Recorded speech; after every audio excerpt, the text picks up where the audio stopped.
हमने शक्ति के बारे में अध्ययन किया है, जिसमें हमने शक्ति का अर्थ और शक्ति के जो विभिन्न प्रकार हैं उनको पढ़ा है। आज हम शक्ति के जो विभिन्न स्रोत हैं उनका अध्ययन करेंगे।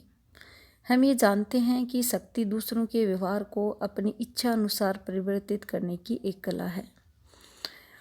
जो भी शक्तिधारी व्यक्ति होता है वह अपने सामने वाले व्यक्ति को अपनी इच्छा के अनुसार व्यवहार करने के लिए मजबूर कर देता है, या हम ये कह सकते हैं कि दूसरों से आज्ञा पालन करवाने की जो क्षमता है वह शक्ति कहलाती है। शक्ति के अलग अलग स्रोत हैं। सबसे पहले हम बात करते हैं ज्ञान की। ज्ञान है ये शक्ति का एक प्रमुख स्रोत है। ज्ञान व्यक्तिगत क्षमता एवं योग्यता को प्रकट करता है। ज्ञान की सहायता से व्यक्ति या कोई भी नेता अपने उद्देश्य को निश्चित करता है तथा उस उद्देश्य की प्राप्ति के लिए ज्ञान से ही दूसरे व्यक्तियों को प्रभावित करता है। ज्ञान दूसरों पर एक तरह से मनोवैज्ञानिक प्रभाव डालता है तथा व्यक्ति दूसरे व्यक्तियों से आगे बढ़ जाता है। ज्ञान व्यक्ति के व्यक्तित्व में निखार लाता है। वह अपने ज्ञान के माध्यम से ही अन्य व्यक्तियों से अधिक शक्ति अर्जित कर लेता है और उसके पश्चात अपने ज्ञान के माध्यम से ही दूसरे व्यक्तियों को अपनी इच्छा के अनुसार कार्य करवाने के लिए प्रेरित करता है। तो हम ये देखते हैं कि ज्ञान है ये शक्ति का एक प्रमुख स्रोत है। अगला जो शक्ति का स्रोत है वह है सत्ता। सत्ता शक्ति प्राप्ति का एक महत्वपूर्ण साधन है। निर्बल व्यक्ति भी सत्ता प्राप्त करके शक्तिशाली बन जाता है। सत्ता प्राप्त किया हुआ व्यक्ति उसे निरंतर बनाए रखना चाहता है तथा शक्ति का पुंज बना रहना चाहता है। सत्ता में व्यक्ति जितना सर्वोच्च पद प्राप्त करेगा वह उतना ही अधिक शक्तिशाली बना रहेगा। सत्ता से अलग होते ही व्यक्ति शून्यहीन हो जाता है। हम ये देखते हैं कि व्यक्ति जब चुनाव में खड़ा होता है, अगर वह जीत जाता है तो उसके पास सत्ता आ जाती है और उसके पश्चात वह अपनी राजनीतिक जो शक्ति है उसका प्रयोग करता है और उसके माध्यम से दूसरे व्यक्तियों को प्रभावित करता है और अपनी इच्छा के अनुसार कार्य करता है। तो शक्ति का जो एक स्रोत है सत्ता भी है। अगला जो स्रोत है शक्ति का वह है धन। धन शक्ति का एक बाह्य स्रोत है। व्यक्ति धन, संपत्ति और विभिन्न प्रकार के जो आर्थिक साधन हैं उनके माध्यम से शक्तिशाली बन जाता है और दूसरे व्यक्तियों पर नियंत्रण स्थापित करता है। लोकतांत्रिक राष्ट्रों में शक्ति प्राप्ति का ये सबसे प्रबल स्रोत माना जाता है। धन के आधार पर व्यक्ति जनसंचार के साधनों पर नियंत्रण रखकर अधिकतम जनमत को अपने पक्ष में कर लेता है। जनमत प्राप्त करके सत्ता की प्राप्ति कर लेता है तथा शक्तिशाली बन जाता है। धन द्वारा व्यक्ति समूह आदि के व्यवहार व आचरण को भी बदल लेता है। धन असंतुष्ट लोगों को भी संतुष्ट करने की क्षमता रखता है। अगर हम बात करें, हम ये देखते हैं कि कई बार चुनाव में जिस व्यक्ति के पास धन होता है वह धन के माध्यम से चुनाव जीत जाता है और उसके पश्चात वह राजनीतिक सत्ता प्राप्त कर लेता है और फिर वह उस सत्ता के माध्यम से स्वयं शक्तिशाली बन जाता है और दूसरे व्यक्तियों पर अपना प्रभाव जमाता है। तो हम ये देखते हैं कि धन है वह भी शक्ति का एक प्रमुख स्रोत है। धन के माध्यम से जो व्यक्ति है दूसरे व्यक्तियों को आकर्षित करता है और उसे अपने नियंत्रण में ले लेता है। अगला जो शक्ति का स्रोत है वह है व्यक्तित्व। व्यक्तित्व भी शक्ति प्राप्ति का एक स्रोत है। व्यक्ति अपने उच्च चरित्र, भाषा शैली, दूरदर्शिता, निर्णय लेने की योग्यता आदि व्यक्तित्व के प्रमुख गुणों के माध्यम से शक्ति अर्जित करता है। जिस व्यक्ति के व्यक्तित्व में ये सारे गुण होते हैं उतना ही वह अधिक शक्तिशाली बन जाता है और दूसरे व्यक्तियों को प्रभावित करता है। कई बार हम ये देखते हैं कि हो सकता है व्यक्ति के पास धन नहीं है, सत्ता नहीं है, लेकिन उसका इतना अधिक करिश्माई व्यक्तित्व होता है कि दूसरे व्यक्ति उसकी बात सुनने को तैयार होते हैं और वह जैसा कहना चाहता है वैसा ही मानने को तैयार हो जाते हैं।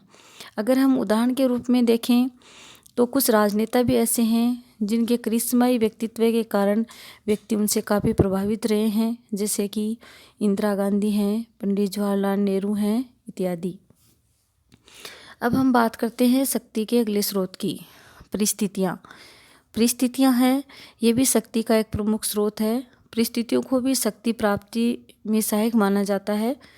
कई बार परिस्थितियाँ अनुकूल होने पर व्यक्ति, दल एवं राष्ट्र शक्तिशाली बन जाता है, जबकि परिस्थितियाँ विपरीत होने पर व्यक्ति है वो शक्तिहीन हो जाता है। अगर हम बात करें 1977 की, उसमें विपरीत परिस्थितियों के कारण इंदिरा गांधी ने शक्ति एक बार के लिए खो दी थी, परंतु 1980 में जैसे ही अनुकूल परिस्थितियां आई, इंदिरा गांधी एक सशक्त प्रधानमंत्री के रूप में पुनः स्थापित हो गई। तो हम ये कह सकते हैं कि जो परिस्थितियां हैं वह भी व्यक्ति को बलशाली बनाती हैं, शक्तिशाली बनाती हैं, लेकिन अगर परिस्थितियां अनुकूल नहीं हैं, प्रतिकूल हैं, तब शक्तिशाली व्यक्ति भी है वह शक्तिहीन बन जाता है। हम एक उदाहरण और उसके माध्यम से समझ सकते हैं, जैसे कि 1991 में सोवियत संघ के विघटन से अमेरिका एकमात्र शक्ति के रूप में उभरा, और क्योंकि सोवियत संघ है उसकी स्थिति काफ़ी कमज़ोर हो गई थी, वह कई टुकड़ों में विभक्त हो गया था, इसलिए तो हम ये कह सकते हैं कि जो परिस्थितियां हैं वह भी शक्ति का एक प्रमुख स्रोत है। अगला जो शक्ति का स्रोत है वह है संगठन और आकार। संगठन तथा आकार में भी शक्ति का निवास स्थान है।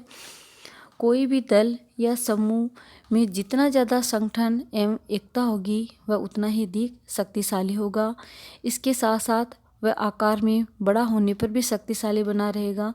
यद्यपि आकार के साथ संगठन का होना अति आवश्यक है। जैसे विकासशील राष्ट्रों का समूह आकार में बड़ा है, परंतु संगठित नहीं होने के कारण ये काफ़ी कमज़ोर है।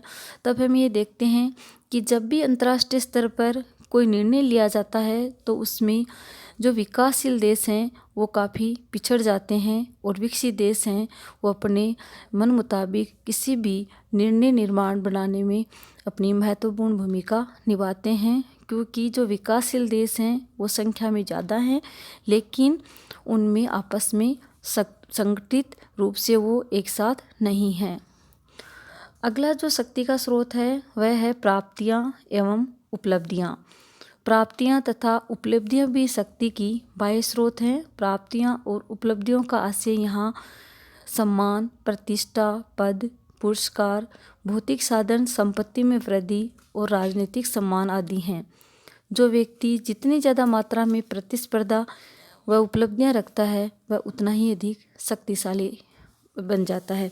तो हम ये जान सकते हैं कि जो विभिन्न उपलब्धियां हैं, चाहे वह शैक्षिक क्षेत्र में हो, चाहे वह विज्ञान के क्षेत्र में हो, चाहे वह चिकित्सा के क्षेत्र में हो, किसी भी क्षेत्र में हो, व्यक्ति की जो उपलब्धियां हैं वह भी व्यक्ति को शक्तिशाली बनाती हैं, क्योंकि उसकी जो उपलब्धियां हैं वह अन्य जन समुदाय को आकर्षित करती हैं और वह उसके व्यक्तित्व के कारण उनसे प्रभावित हो जाते हैं। तो उपलब्धियां और प्राप्तियां हैं ये भी शक्ति का एक प्रमुख स्रोत हैं। अगला जो शक्ति का स्रोत है वह है संचार का साधन। संचार के साधन भी शक्ति प्राप्ति में सहायक होते हैं। अगर हम बात करें चुनाव के वक्त, तो लोकतांत्रिक जो देशों में मीडिया को जहाँ स्वतंत्रता प्राप्त होती है, अगर मीडिया जिस भी दल के पक्ष में ज़्यादा प्रचार प्रसार करती है तो लोग उनसे प्रभावित होते हैं और उनको अपना मत प्रदान करते हैं, और उसके पश्चात उस दल की सरकार बनती है, और जैसे ही दल की सरकार बनती है वह दल है काफ़ी शक्तिशाली हो जाता है। तो हम ये कह सकते हैं कि संचार का जो साधन है वह भी शक्ति का एक प्रमुख स्रोत है। हम ये देखते हैं कि जहाँ शक्ति के विभिन्न प्रकार हैं, चाहे वो राजनीतिक शक्ति हो, आर्थिक शक्ति हो, वैधानिक शक्ति हो, वहीं शक्ति के भी अलग अलग स्रोत हैं, जिसमें हम ज्ञान, सत्ता, धन, व्यक्तित्व, परिस्थितियाँ, संगठन का आकार है, संचार के साधन हैं, व्यक्ति की प्राप्तियाँ और उपलब्धियाँ हैं, ये सारे शक्ति के प्रमुख स्रोत हैं। धन्यवाद।